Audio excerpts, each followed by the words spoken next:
Buenos días. Quiero agradecer a la Fundación Arte y Pensamiento Martín Chirino y en su nombre a su director Jesús Castaño por la gentileza y buena disposición a la hora de permitir utilizar esta plataforma para realizar esta charla en el contexto de la exposición Reinas Negras. Me siento orgulloso al colaborar con la Fundación, toda vez que mi amistad con el maestro Martín Chirino se remonta a las Navidades de 1979. Me hubiera gustado que estuviera el maestro presente, sin embargo, a pesar del vacío de su ausencia, su obra y su espíritu permanecen vivos en esta fundación. También quiero hacer público mi agradecimiento a Jesús Castaño por confiarme el comisariado y la confección del estudio de la serie de los afrocanes, cuya exposición tendrá lugar la próxima primavera de 2022. Por último, agradecer a Idaira Guadalupe, responsable del área de producción y comunicación de la Fundación, por sus desvelos y atenciones para que esta grabación pueda desarrollarse con éxito.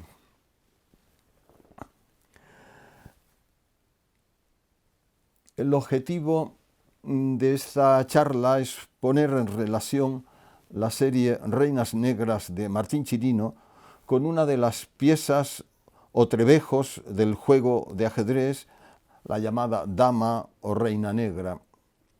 No sé si el artista tuvo la intención de referirse a esta importante pieza del juego de ajedrez. Lo cierto es que, como veremos, algunas de estas esculturas pueden relacionarse con obras de la vanguardia artística que hacen una mención expresa al juego de ajedrez. Martín Chirino comenzó a elaborar esta serie a partir de 1952. Esta es una de las primeras piezas donde podemos observar su clara conexión con imágenes tribales africanas, de ahí el título de la serie Reinas Negras, o bien con campesinas canarias, aguadoras con sus cántaros en la cabeza que atrajeron asimismo la atención y el interés de algunos artistas canarios como Jorge Oramas, Aguadoras 1932, Celo Monzón, Aguadoras o Composición Canaria 1948, o Antonio Padrón, Aguadoras 1954, las dos. Lo vemos asimismo en esta otra obra, Hoy en Paradero Desconocido, de 1952. En las siguientes piezas, el escultor canario, bajo la influencia de Henry Moore, Julio González y Gargallo, comienzan a explorar los huecos o vacíos, así como el proceso de abstracción y simplificación de las formas anatómicas.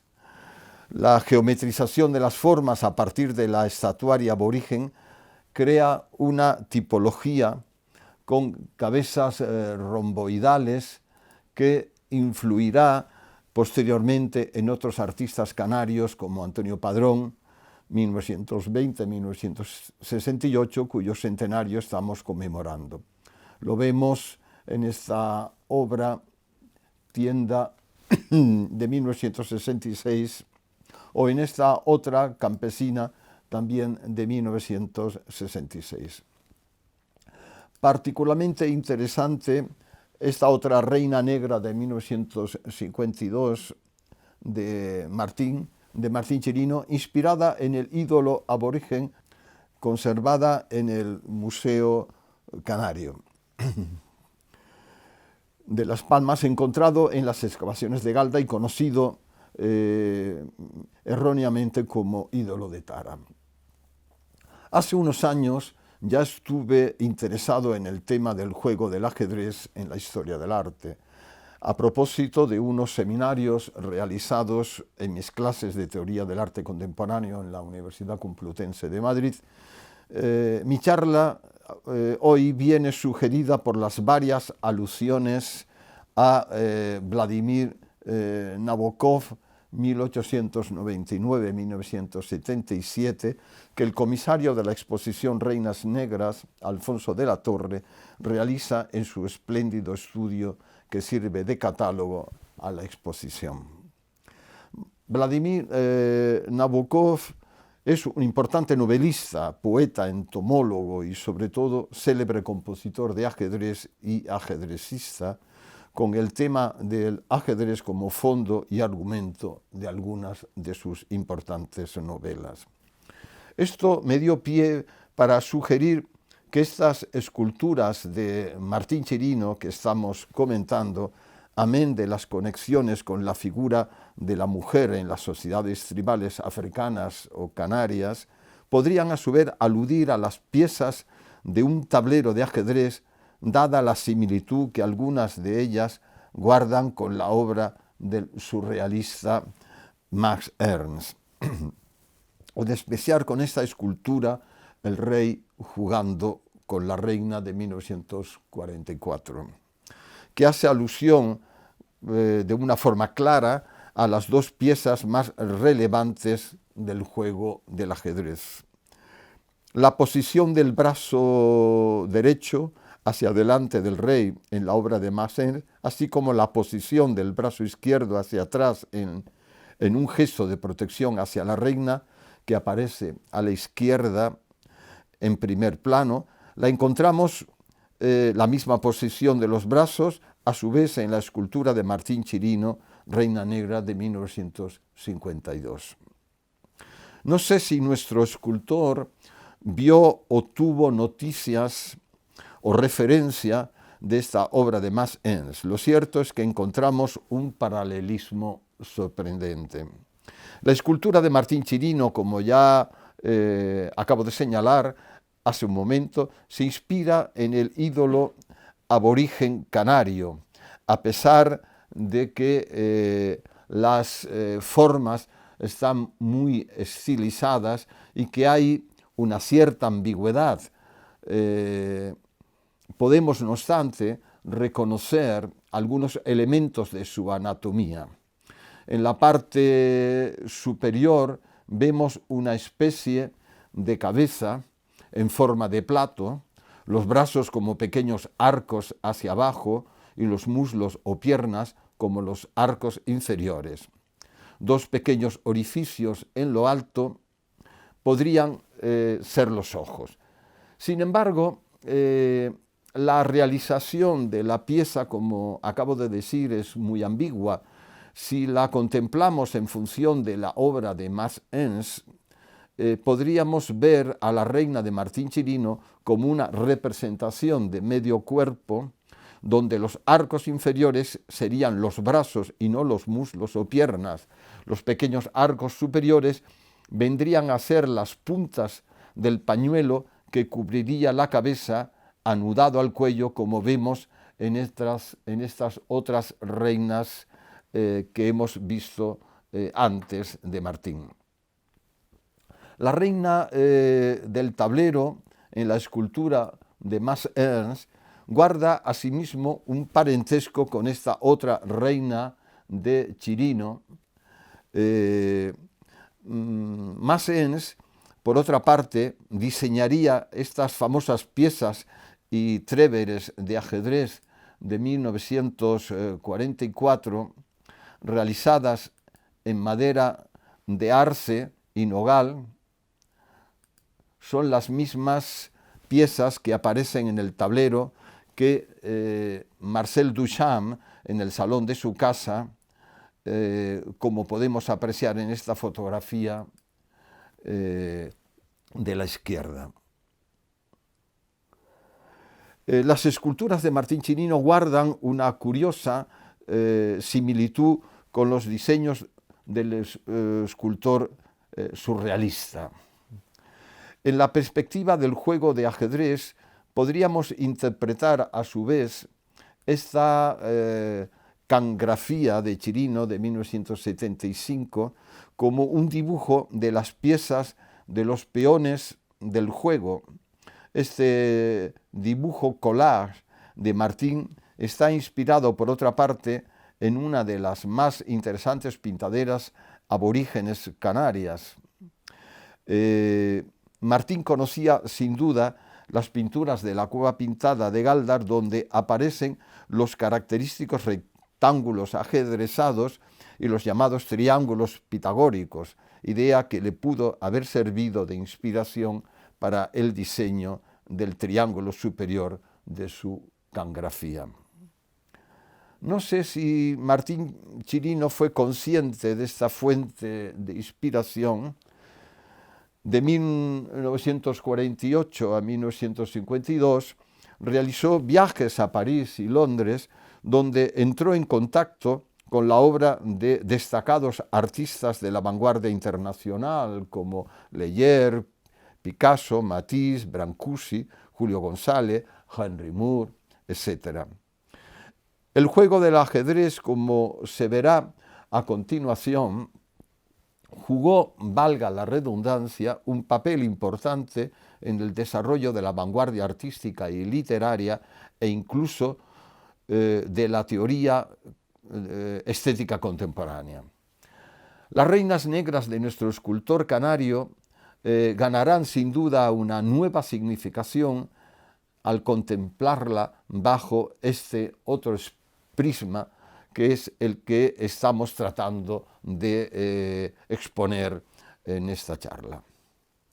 El Atlas Mnemosine de Aby Barbour me ofreció el modelo analítico para explorar nuevas relaciones, pervivencias y discontinuidades en las imágenes artísticas. Un modelo, por otra parte, que utilizaba la estrategia del juego de ajedrez como procedimiento analítico, como veremos más adelante. Para el filósofo e historiador del arte Georges Didier Huberman, que comisarió la gran exposición en el Reina Sofía en 2010, dedicada a la figura del historiador Aby Barbour, Atlas, cómo llevar el mundo a cuesta, señalaba entonces la inagotable capacidad de montar, desmontar y remontar corpus de imágenes heterogéneas con el fin de crear configuraciones inéditas y aprehender en ellas ciertas afinidades inadvertidas o ciertos conflictos operantes. Se trata, pues, de una propuesta metodológica que el gran investigador y profesor de la Universidad de Hamburgo, Aby Barbour, muerto en 1929, realizara a principios del siglo XX. Sus obras completas aparecen recogidas en un ambicioso proyecto denominado Atlas Mnemosine. En 1909 organizó la famosa Biblioteca Barbour, germen del futuro gran centro de estudios de historia del arte, Barbour Institute, fundado en la ciudad de Londres. Entre los nombres más sobresalientes de sus discípulos y seguidores, cabría destacar a Erwin Panofsky, a Gombrich, a Jade, a Edward Wynne, a Walter Benjamin, a Curtius y al filósofo Ernst Cassirer. En la pantalla podemos contemplar algunas de sus famosos paneles o atlas a modo de estructura mnemónica. El investigador podría interrelacionar unas imágenes con otra en función del procedimiento del salto del caballo del juego de ajedrez. Precisamente en el primer atlas,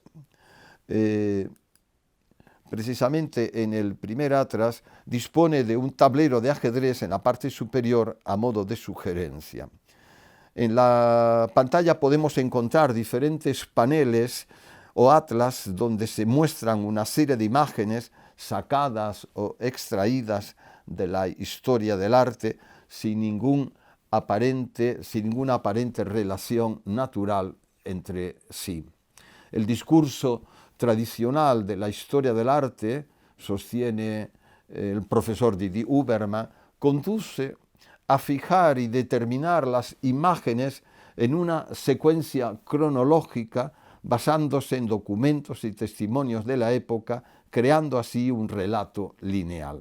Sin embargo, sigue insistiendo, fracasan por completo ante la temporalidad incierta de lo que una imagen es capaz de ofrecer, de abrir a su espectador.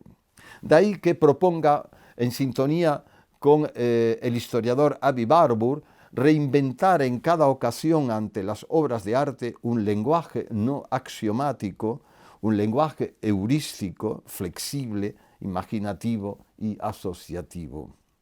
Las imágenes u obras de arte, así conectadas o enlazadas, adquieren significados y connotaciones muy diversos, que supondrán un enriquecimiento de las mismas y por lo tanto una fuente inagotable de placer y disfrute estético.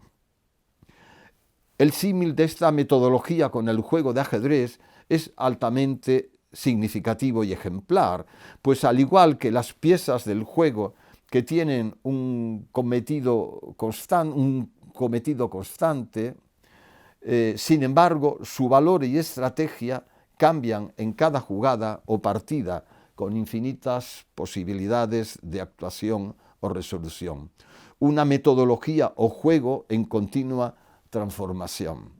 La riqueza de significación de las mismas depende de nuestra capacidad asociativa e interpretativa.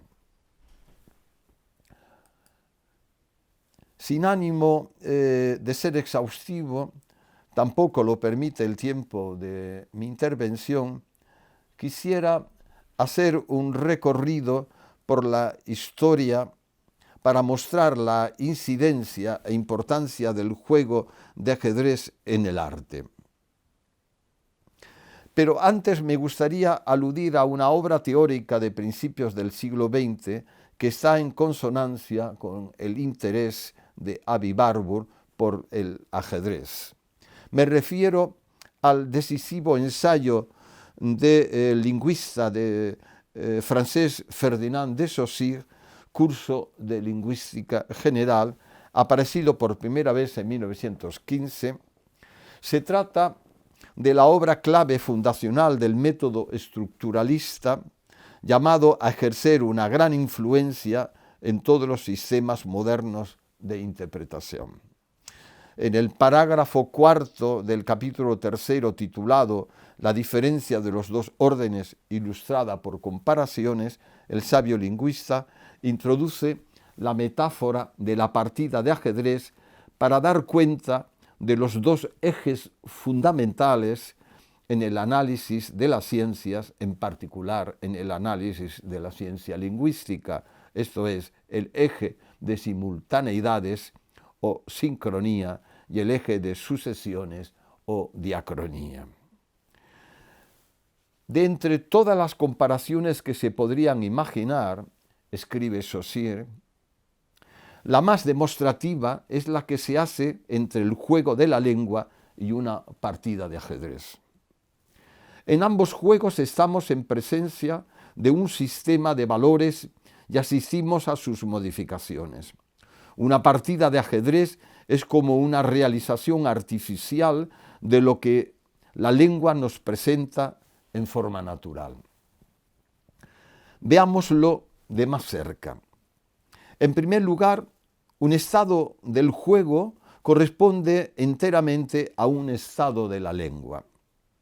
El valor respectivo de las piezas depende de su posición en el tablero, del mismo modo que en la lengua cada término tiene un valor por su oposición con todos los otros términos. En segundo lugar, el sistema es momentáneo, varía de posición en posición. Verdad que los valores dependen también y sobre todo de una convención inmutable, la regla del juego que existe antes de iniciarse la partida y persiste tras cada jugada. Esta regla, admitida una vez para siempre, existe también en la lengua. Son los principios constantes de la semiología. Por último, Para pasar de un equilibrio a otro, o según nuestra terminología, de una sincronía a otra, basta el movimiento y cambio de un solo trebejo, de una sola pieza. No hay mudanza general. Y aquí tenemos el paralelo del hecho diacrónico con todas sus particularidades. En efecto, primero, cada jugada de ajedrez no pone en movimiento más que una sola pieza. Lo mismo en la lengua, los cambios no se aplican más que a los elementos aislados. Segundo, a pesar de esto, la jugada tiene repercusión en todo el sistema. Es imposible al jugador prever exactamente los límites de ese efecto. Los cambios de valores que resulten serán según la coyuntura o nulos o muy graves o de importancia media. Una jugada puede revolucionar el conjunto de la partida y tener consecuencias hasta para las piezas por el momento fuera de cuestión. Ya hemos visto que lo mismo sucede exactamente en la lengua. Y tercero, el desplazamiento de una pieza es un hecho absolutamente distinto del equilibrio precedente y del equilibrio subsiguiente.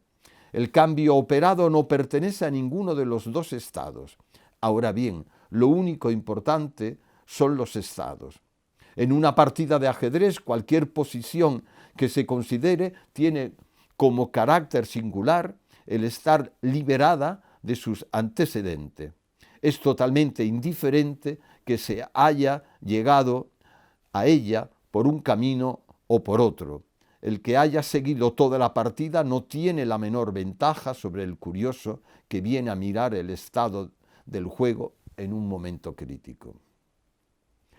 Esta cita de Saussure muestra, en cierto modo, hasta qué punto tiene relevancia la metáfora del juego de ajedrez a la hora de evaluar su repercusión en los más distintos campos interpretativos y creativos. Todos los que a partir de los años 70 comenzamos a interesarnos por la semiótica o la semiología, como se la conoce en el contexto lingüístico francés, y en particular por su aplicación a la historia del arte como metodología de análisis, celebramos la aparición en nuestro país del novedoso ensayo de Jean-Louis Schoeffer titulado Escenografía de un cuadro. El análisis de la pintura de París-Bordón, 1500-1571, la partida de ajedrez, fechado en 1540 aproximadamente, que el autor realiza de un modo brillante y exhaustivo, nos fascinó por su profundidad y arriesgada propuesta. A partir de este bellísimo cuadro, el autor se proponía eliminar la subjetividad que caracteriza a la estética, proponiendo una metodología rigurosa y sistemática para el análisis de las obras de arte. Desde entonces esta pintura me ha obsesionado tanto, sobre todo por el misterio que resuma esta enigmática partida de ajedrez. Una obra esta muy significativa en la estética del artista manierista que ocupa un lugar destacado en el conjunto de la pintura veneciana del siglo XVI. Es tal vez uno de los primeros grandes pintores escenográficos que preludian las monumentales obras de los maestros posteriores como Veronese y Tintoretto. Discípulo París-Bordón de Tiziano, su estilo presenta una mayor dureza y sentido lineal con cierta tendencia al énfasis formal. Destacan sus perspectivas oblicuas y sus escenarios arquitectónicos de gran dinamismo y complejidad, creando una progresión espacial en profundidad inclinada asimétricamente que contrasta en esta pintura con la quietud y el aire de indolencia de los dos jugadores del primer plano.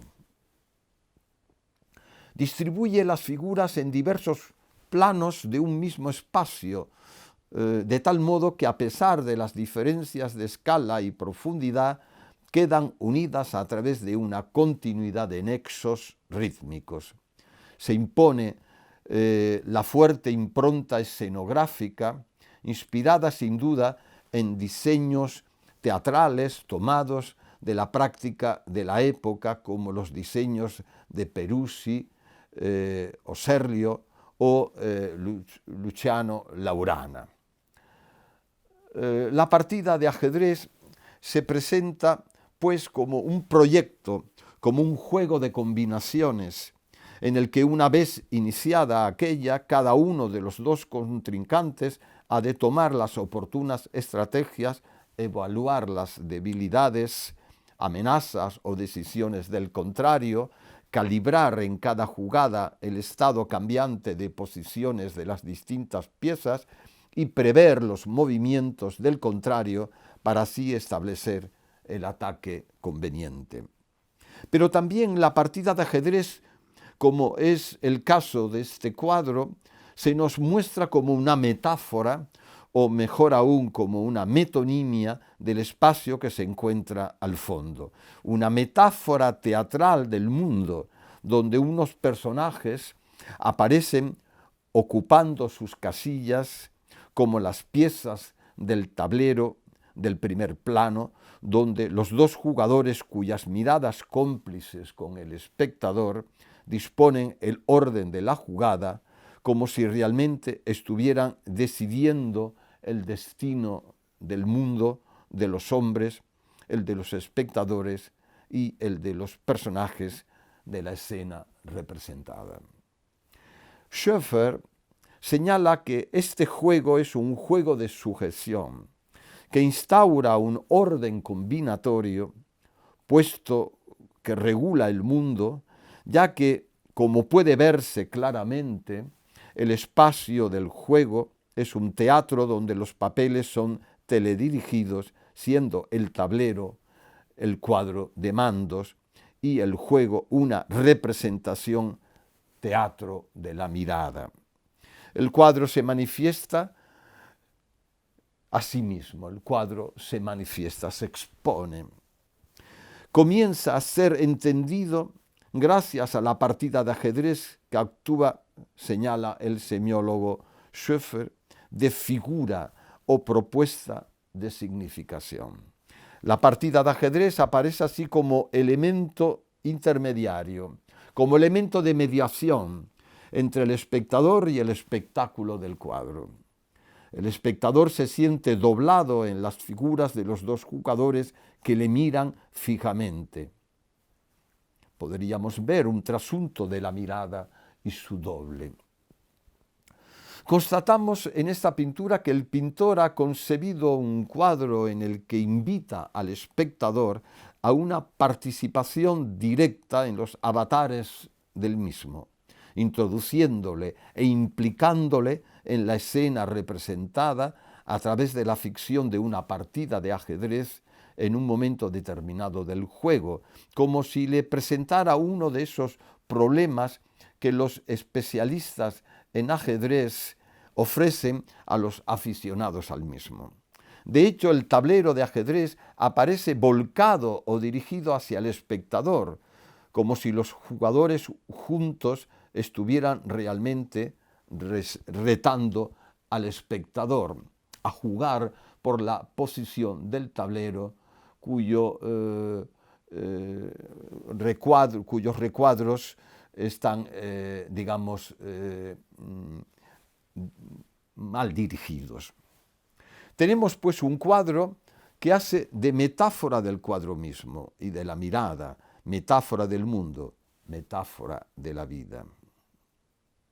El cuadro, señala Schoeffer en su ensayo, es por sí mismo un teatro. De igual forma que es una partida de ajedrez y en ello precisamente en la medida en que no es una reconstitución arqueológica o filológica, este teatro se presenta bastante vitruviano en su espíritu. El espacio teatral no tiene una función decorativa, sino que debe componer un lugar donde la representación se haga inteligible.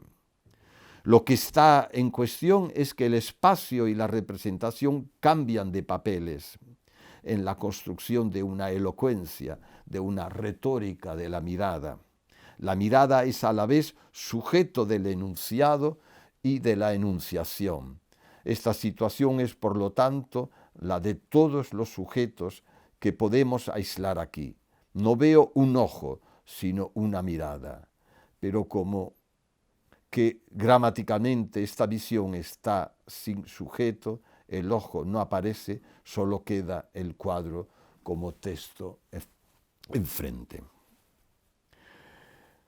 París-Bordón nos presenta aquí un cuadro con una partida de ajedrez que es metáfora del cuadro mismo, que a su vez es metáfora de la vida.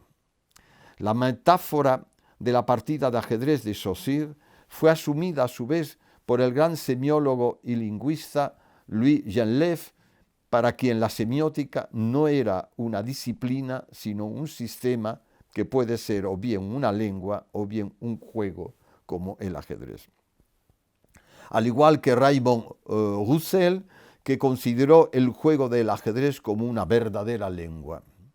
Roussel es un autor que influiría, por otra parte y de modo decisivo, en el artista polifacético Marcel Duchamp, con quien compartiría más de una partida de ajedrez, según el testimonio ofrecido por Julio Cortázar. De todos los juegos, el de ajedrez es, sin lugar a dudas, el que más ha hecho mella en el contexto de la historia del arte. Bastaría con esta pequeña y fugaz muestra que a continuación voy a hacer para hacernos una idea clara de su impacto estético, de su impacto visual. La imagen que vemos en la ilustración es una de las más antiguas representaciones del juego del ajedrez, aunque no es un ajedrez en el sentido estricto moderno. Un ajedrez propiamente dicho, pues se trata del juego del Senet, un juego de mesa ideado en el antiguo Egipto. Tal vez el juego de mesa más antiguo que se conoce, junto con el Vari o juego real de Ur, un juego de mesa o de tablero que dispone de piezas negras y blancas, descubierto en la tumba real de Ur en 1920. La más antigua representación del juego de Senet es la que aparece en la tumba del médico Gezi-Ra de aproximadamente 3.000 años antes de Cristo, con 6 o 10 piezas por jugador, siendo esta pintura de la tumba de Nefertari del siglo XIII a.C. aproximadamente una de las más interesantes. No se conoce el funcionamiento exacto de este juego, que presenta al parecer un carácter mágico o simbólico, en el que el difunto podría estar representado jugando con una invisible divinidad, su destino en el viaje de ultratumba. Asimismo, se han hallado en algunas tumbas algunos de estos juegos de Senet de madera, como los de las tumbas de Amenhotep III o de Tutankamón. El tema del difunto o del hombre jugando al ajedrez con la muerte fue explotado por el cineasta sueco Ingmar Bergman en su bellísimo e imperecedero film El séptimo sello de 1957. La muerte juega al ajedrez, pintura mural de Albert Malaa, conocido como Albertus Pictor, un pintor alemán que realizó en Estocolmo numerosas obras a finales del siglo XV, parece ser la pintura que inspiró al cineasta sueco la idea de la famosa escena de su película. El moderno juego del ajedrez tuvo un origen y evolución a partir del juego de mesa de Satrán, que proviene del chaturanga, ideado en la India en el siglo VI de nuestra era. El nombre sánscrito chaturanga podría significar juego de 4 partes, haciendo referencia a los 4 sectores en los que se dividía el ejército. De ahí la creencia de que representaba una batalla con vistas a idear estrategias en el campo de lucha. Los árabes, a partir de la segunda mitad del siglo VIII, fueron responsables, por otra parte, de su expansión en el occidente cristiano. En la pantalla podemos contemplar algunas de las bellísimas ilustraciones del manuscrito del libro de los juegos, el libro del ajedrez, confeccionado por orden del rey Alfonso X el Sabio en el siglo XIII. Dichas imágenes o miniaturas dan idea del alto interés mostrado por la sociedad castellana y musulmana por el juego del ajedrez y sus técnicas en la Castilla y en el Al-Ándalus del siglo XIII. He aquí algunas de las grandes obras con el tema de la partida de ajedrez ejecutadas en torno a la época de la pintura de París-Bordón, que hemos comentado anteriormente. En primer lugar, el pintor flamenco Lucas van Leyden, de 1508, una pintura de Jan Carnelis Vermeulen, de 1949, una de Giulio Campi, de 1550, de Hans Mueli, de 1552, y por último, la pintora sofonisma Anguissola, de 1955. Son todas ellas unas magníficas ilustraciones del interés que el juego del ajedrez en los ambientes humanísticos de la Europa del Renacimiento, que se practicaban tanto en la intimidad como ante un público numeroso en la corte o en la plaza pública. En el arte contemporáneo son muchas los artistas que han tratado la partida de ajedrez como tema de sus obras. De ellos, sin duda, destaca Marcel Duchamp. Ningún artista como él hizo de la partida de ajedrez su propia vida, su propia actividad vital. No se limitó a representar como tema la partida de ajedrez en sus obras artísticas, sino que las construyó desde el propio juego. El ajedrez le dio la oportunidad para improvisar y ejecutar con gran intensidad sus irónicas creaciones, dotándolas de tensión, erotismo y violencia. Logró así conectar con el espectador gracias a una acción que es en sí misma belleza, estética y arte. En cierta ocasión escribió: las piezas de ajedrez son los componentes del alfabeto que dan forma a los pensamientos, y estos pensamientos, además de hacer un diseño visual del tablero de ajedrez, expresan su belleza de manera abstracta, como un poema. Aprendió del juego de ajedrez que la belleza emanaba del relato, de modo como avanzaba la jugada. Una belleza móvil, múltiple, inabarcable, sorpresiva. Marcel Duchamp fue sin duda el artista contemporáneo que mayor utilidad sacó de la partida de ajedrez, usada tanto como metáfora de su trabajo artístico, cuanto por su representación o utilización como elemento constructivo en muchas de sus obras. De hecho, sabemos que fue un reputado jugador de ajedrez, que ganó varios torneos nacionales e internacionales. En 1910 todavía pintaba como un fauvista, como puede verse en este óleo, la partida de ajedrez, realizado bajo la influencia de los jugadores de carta de Paul Cézanne, obra fechable en 1894-1895. En esta pintura aparecen sus dos hermanos jugando al ajedrez, totalmente absorbidos y concentrados en la partida, mientras sus respectivas mujeres los acompañan abstraídas e indolentes en sus cavilaciones.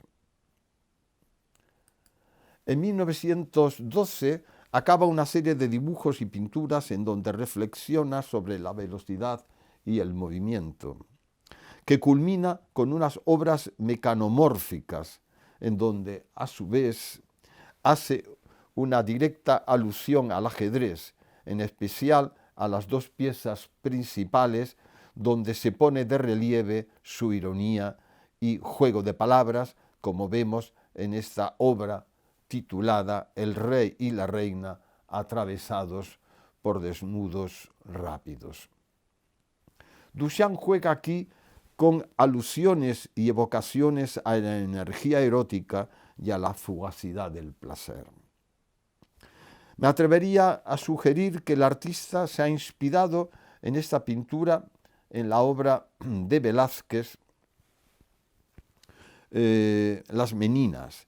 La sugerencia por mi parte es interesante, pues nos advierte que el autor pudiera estar tomando la obra maestra del barroco español como punto de partida de su gran proyecto que inicia en este mismo año y que lo mantendría ocupado hasta 1924. Me refiero, claro está, al gran vidrio que curiosamente Octavio Paz pone en relación conceptual con la pintura del Museo del Prado, en donde podemos observar en la parte inferior a la izquierda una serie de formas que representan los machos célibres como si fueran piezas de ajedrez.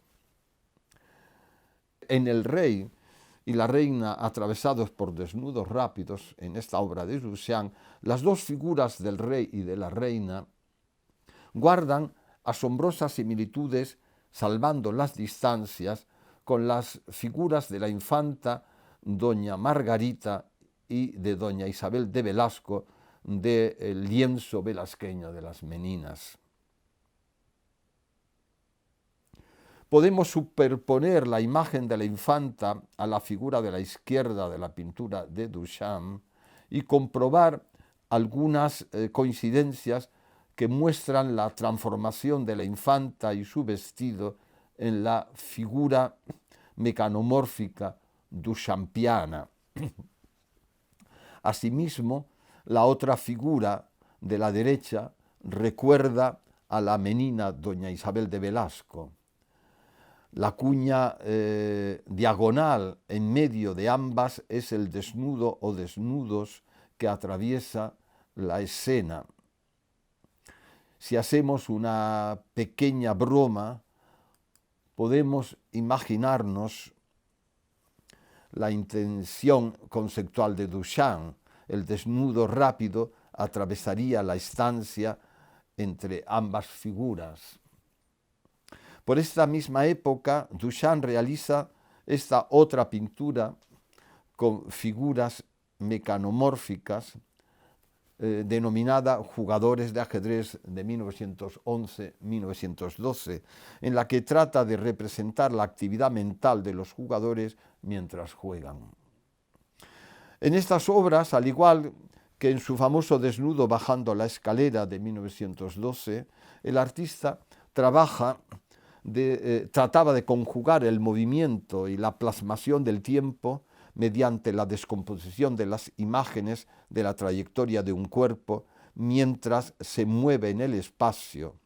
La superposición o yuxtaposición de las trayectorias revela el movimiento del objeto y por lo tanto sugiere el tiempo transcurrido. Es lo que podríamos denominar una espacialidad del tiempo. En 1917 realiza este Rey de Meath, Trebuchet, Percha, inspirado en la posición de la partida de ajedrez conocida como trébucheur, tropiezo, que tenemos en la parte superior derecha de la pantalla. Duchamp realiza aquí un juego de ironía, jugando con la similitud fonética de las dos palabras, percha y tropiezo, y las vicisitudes de algunos de sus amigos al tropezarse con el perchero que había adquirido y claveteado en el suelo de su estudio, como aparece en la fotografía que presentamos en la pantalla. La pasión de Duchamp por el ajedrez será compartida con Man Ray, con quien entablará una fuerte amistad que se materializará en incontables partidas juntos y en múltiples proyectos comunes sobre el tema del ajedrez.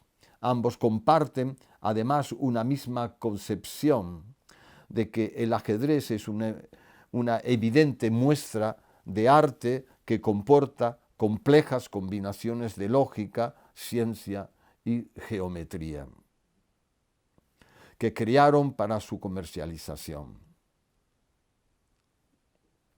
De 1918-1919 es esta obra titulada Ajedrez Buenos Aires. En 1920, Man Ray presenta para su comercialización al fundador del Club de Ajedrez de Nueva York, Frank Marshall, una variación de dicha obra que el americano rechazó por ser demasiado cara su manufactura, inspirándose en la idea cesaniana de los volúmenes poliédricos, conos, cubos y esferas. Ambos artistas diseñan modelos de piezas de ajedrez como este de Man Ray de 1920-1924. El objetivo era, en palabras del propio Duchamp, empezar por Cézanne y llegar hasta el final de la partida. Años más tarde, en 1943, Duchamp y Man Ray presentan un ajedrez de bolsillo con piezas en celuloide que se fijaban en un pincho, con un pincho al interior de una especie de billetero. Aquí le vemos en el salón de su casa frente a un tablero de ajedrez con piezas diseñadas por su amigo Max Ernst. Llama la atención en su diseño, como señalé anteriormente, el parecido de estas piezas con algunas de las esculturas de Martín Chirino para su serie de las Reinas Negras.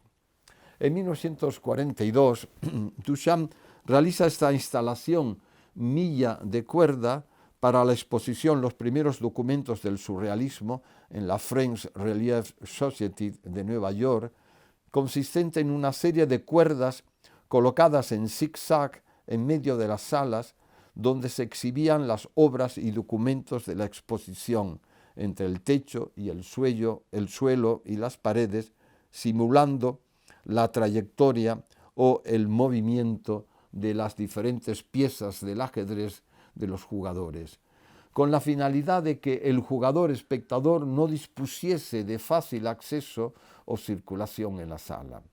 No dejaba de ser una obra incómoda y perturbadora que debió molestar a más de un artista expositor por la dificultad que entrañaba para el acceso del espectador a la hora de contemplar sus propias obras. Esta instalación nos da idea de hasta qué punto Duchamp estaba decidido a llevar la metáfora del juego de ajedrez hasta sus últimas consecuencias. Al parecer, la cuerda no era más que la manifestación física de los principios básicos del ajedrez, esto es, el jugador debe tener en cuenta las líneas de conexión que ligan todas las piezas, las propias y las del contrario, así como las líneas que ha de disponer para dificultar los movimientos del contrario. Otro proyecto conceptual común de Man Ray y Duchamp lleva por título Caballeros de la Mesa Cuadrada, de 1946, haciendo referencia a la forma del propio tablero en el que han sido suprimidas las piezas del rey y de la reina, imposibilitando así el propio juego. Sobre el tablero disponen unos de esos maniquíes de madera de dibujo que yace inerte sobre el resto de las piezas. En 1964, Duchamp encarga a Dalí la realización de un juego de ajedrez para la American Chess Foundation y que el artista catalán confecciona a partir de los dedos de su esposa Gala y de él mismo, con los inquietantes añadidos de los respectivos dientes como coronas del rey y de la reina, tomando los aleros del Hotel St. Regis de Nueva York para las torres. En 1967, el propio Duchamp realiza un autorretrato conseguido por el procedimiento del moldeado, esto es, del vaciado, que produce una forma por contacto, una impronta, como paradigma de la creación que se presenta como una cuasi reversibilidad de las cosas. El resultado es esta obra titulada Marcel Duchamp Casse à lire, que muestra el rostro pensativo del artista reflexionando sobre la soledad del caballo como una meditación sobre el sentido de su propia vida y de su propia muerte. El 5 de marzo de 1968, poco antes de morir, Duchamp programa una performance ajedrecista con el músico John Kay en el Ryerson Theatre de Toronto, Canadá. El tablero fue creado por Lowell Cross y contenía 64 fotoresistores. El público asistente podía escuchar el movimiento de las piezas mientras en una pantalla se proyectaban imágenes osciloscópicas producidas por los movimientos. Entre el público asistente se encontraba el gran especialista mundial de la comunicación, Marshall McLuhan. Ni qué decir tiene que la partida fue ganada por el propio Duchamp. En 1944, en plena contienda bélica, Max Ernst realiza esta impresionante escultura que se presenta como una metáfora o alegoría de la situación política y social que llevó a países civilizados a una confrontación mundial con las funestas consecuencias que todos conocemos. Su título, como ya señalé al principio, es El rey jugando con la reina. Max Ernst, tras unas terribles vicisitudes, huyendo de la Gestapo y tras sufrir cárcel, resuelve dejar Europa y dirigirse a Nueva York el 14 de julio de 1941. En 1943 tiene lugar el encuentro con Dorothy Taney, con quien pasará el verano de 1944 en la residencia del galerista Julian Levy en Long Island. Es aquí donde elabora El rey jugando con la reina.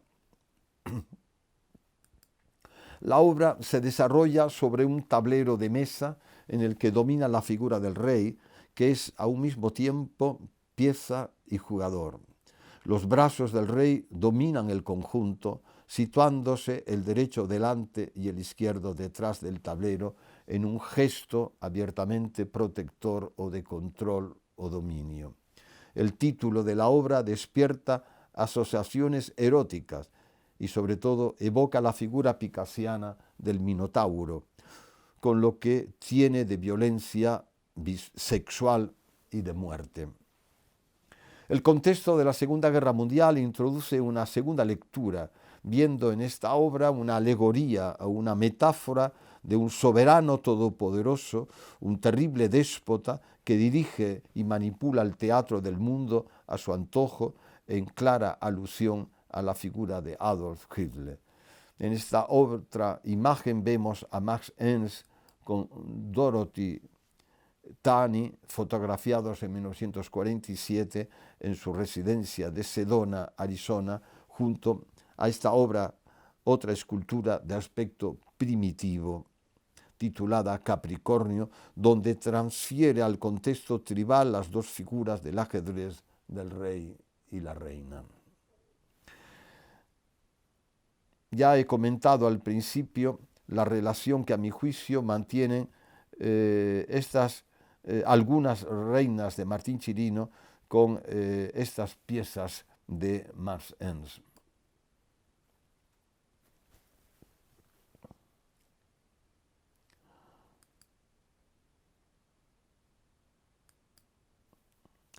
En 1944, Julian Levy organizó en su galería de Nueva York la exposición Imágenes del ajedrez, encargando a 32 artistas que diseñaran tableros y piezas de ajedrez, así como pinturas y esculturas inspiradas en este juego.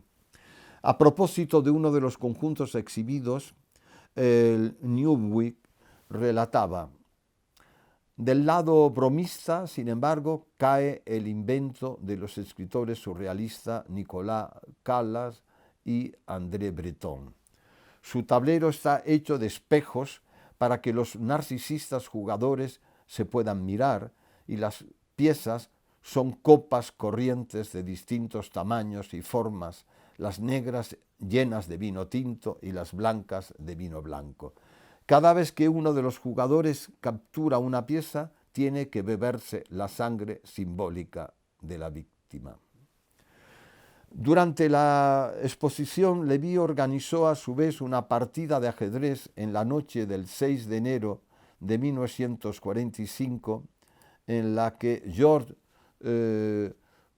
Koltanowski, campeón mundial del ajedrez, con los ojos vendados, jugó a 7 simultáneas contra Alfred Barr Jr., el gran historiador del arte y primer director del MoMA de Nueva York, Mars Enns, Dorothy Taney, Frederick Küssler, Julian Levy, Shanti Shavinsky y Vittorio Rieti, con Duchamp haciendo de árbitro. De hecho, los juegos a ciegas constituían la expresión más pura del arte surrealista, por lo que tenían de ausencia de todo control consciente. Aquí vemos la reconstrucción de Dorothy Taney en este collage, utilizando 3 fotografías tomadas por Julian Levy. Dorothy Taney, la esposa de Mars Enns, es una de las mujeres pintoras más interesantes del surrealismo neoyorquino. En la exposición de Julian Levy se exhibía esta pintura suya, Fin del juego, de 1944. En dicha obra, la reina, representada por un zapato de satén blanco, se muestra en el centro tratando de destruir al alfil contrario, un obispo representado por la mitra, y por extensión destruir a la Iglesia y a sus códigos morales. En 1957, la artista colaboró en la película de Hans Richter, 8×8, Sonata de ajedrez en 8 movimientos, donde se ve al propio Mars Enns paseando por las calles de Nueva York con un tablero de ajedrez a la espalda, buscando a su reina Dorothy. Precisamente, el Museo Reina Sofía de Madrid organizó recientemente, en febrero de 2019, una retrospectiva sobre Taney titulada Dorothy Taney, detrás de la puerta invisible, otra puerta.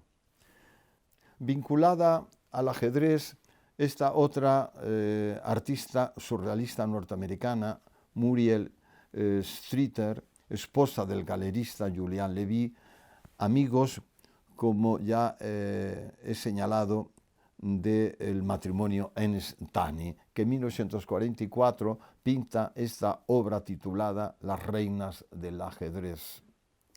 En esta pintura, la artista, al suprimir la pieza del rey, anuló la batalla de género, de la cual el ajedrez era para los surrealistas un escenario, un espacio psicoanalítico y subversivo. La propia Muriel se retrató en la pintura junto a Dorothy Taney en las figuras de las reinas negra y blanca. dos reinas verticales en un mundo onírico sin rey, mujeres en un mundo sin hombres. Como vemos, las reinas del ajedrez ganan terreno en el ámbito del surrealismo.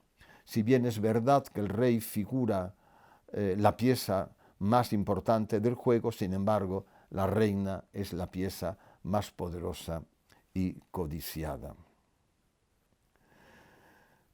Como colofón final mencionaré tan solo algunas creaciones más en torno al ajedrez, como esta del escultor Joseph Hartwig de 1922-23. Hartwig fue invitado por Gropius a unirse a la Bauhaus de Weimar como profesor. Diseña el que sería sin duda el modelo más característico de la Bauhaus y el más reproducido de la historia del arte. Todas las piezas presentan formas geométricas con una base cuadrada. En el modelo de 1924 los peones son simples cubos. La forma de cada pieza refleja el modo como se mueven en el tablero. La forma, pues, lleva implícita su función. El siguiente ejemplo de diseño de juegos del ajedrez es el de Alexandre Calder de 1944, en madera y pintura roja y azul. Nos llama la atención el aspecto tosco y pesado de estas piezas que contrastan con sus características esculturas móviles, ligeras y aéreas. Wassily Kandinsky es otro de los grandes maestros de la Bauhaus, amén de líder del segundo grupo expresionista alemán de Múnich, Der Blaue Reiter, el jinete azul. Su incursión en el ámbito del juego del ajedrez comenzó cuando se incorporó a la escuela en 1922, como en esta obra titulada Trama Negra. A partir de ahora evoluciona hacia un universo más geométrico con un acercamiento al constructivismo. Las casillas del tablero de ajedrez se van llenando de sus invenciones orgánicas, embriones y formas biomórficas, microorganismos que recuerdan las obras de John Miró y de Jan Arp, artistas con los que se relaciona a partir de ahora, como esta de 1937-30. Sin embargo, su gran obra sobre el motivo del ajedrez es esta excelente y enigmática pintura titulada Teoría del ajedrez, también de 1937. Kandinsky señala en su segunda gran obra teórica, Punto y línea sobre el plano, de 1926, que la superficie del cuadro está envuelta en un juego de rayas y líneas verticales y horizontales que por el movimiento mismo tienden hacia diversas direcciones del plano. La descripción que hace de la línea horizontal, vertical y diagonal y sus tensiones a lo largo de la superficie del plano nos parece extraída de los diferentes movimientos del juego de ajedrez, moviéndose dentro del cuadrado del tablero en todas las direcciones. Para Kandinsky, el ajedrez presenta un elemento cognitivo común entre el arte y la ciencia, entre el arte y la vida. El artista parece asimilar el complejo sistema del ajedrez en sus implacables tácticas, medidas y certeras, a la vez disponiendo los elementos compositivos en un orden concentrado, alineados como en una batalla. El color amarillo dominante contribuye a crear una impresión de claridad y contundencia. Su compañero de grupo, Paul Klee, es invitado asimismo a participar en el proyecto educativo de la Bauhaus en 1920. En 1931 pinta este tablero que representa el clásico tablero de ajedrez atravesado por estructuras en perspectivas con líneas verticales que se pierden al fondo. En 1937 presenta esta sencilla obra gran tablero de ajedrez donde los movimientos del juego están representados por piezas rojas y azules.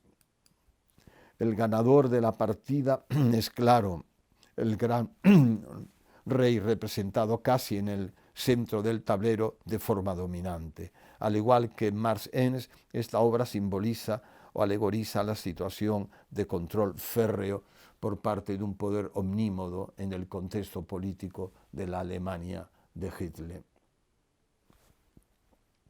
Aquí, en esta fotografía, vemos a Kandinsky y a Paul Klee, que al coincidir en su fascinación estética por el juego del ajedrez decidieron jugar una partida juntos. Y ya para finalizar, una referencia al campo de la literatura. En 1978, el escritor francés Georges Perec publica su novela La vie, mode d'emploi, la vida, instrucciones de uso. Se trata de una compleja novela concebida como un gran tablero de ajedrez.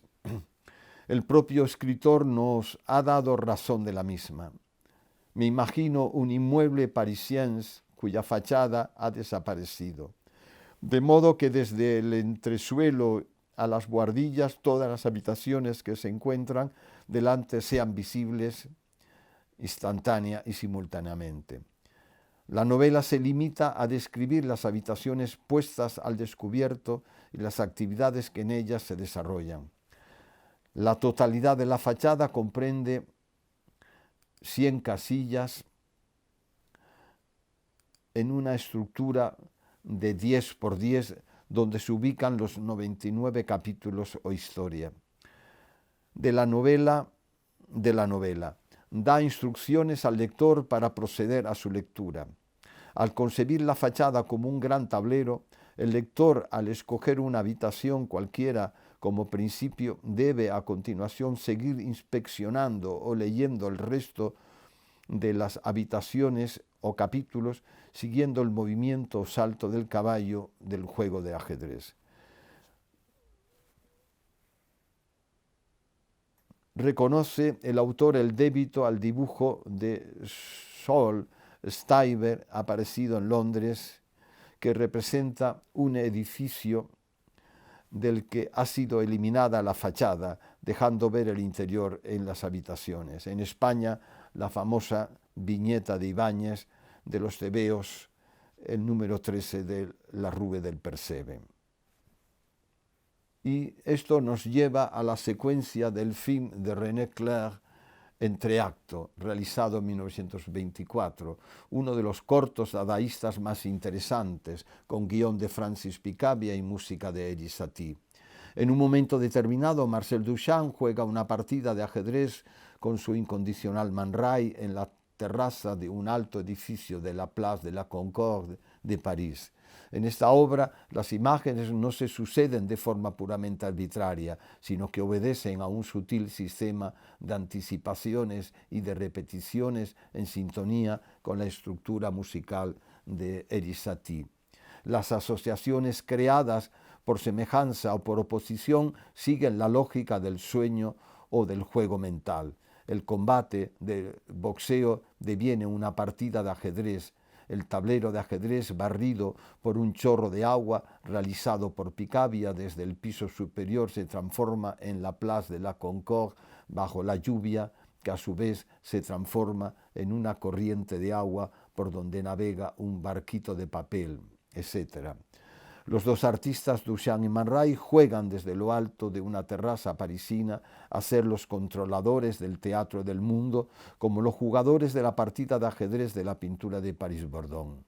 La Fundación Joan Miró organizó una exposición en 2016-17 titulada Fin de partida, Duchamp, el ajedrez y las vanguardias. Entre sus propuestas, el comisario señalaba la partida de ajedrez como un ocio intelectual, como una metáfora social, como un residuo de la perspectiva convencional, como un espacio para la reflexión sobre el lenguaje, como un teatro capaz de expresar la dramaturgia de la conciencia, como un juego de guerra o como un tablero donde cuestionar la convención y la regla. Les dejo con los segundos escasos que dura esta legendaria partida dadaísta de ajedrez.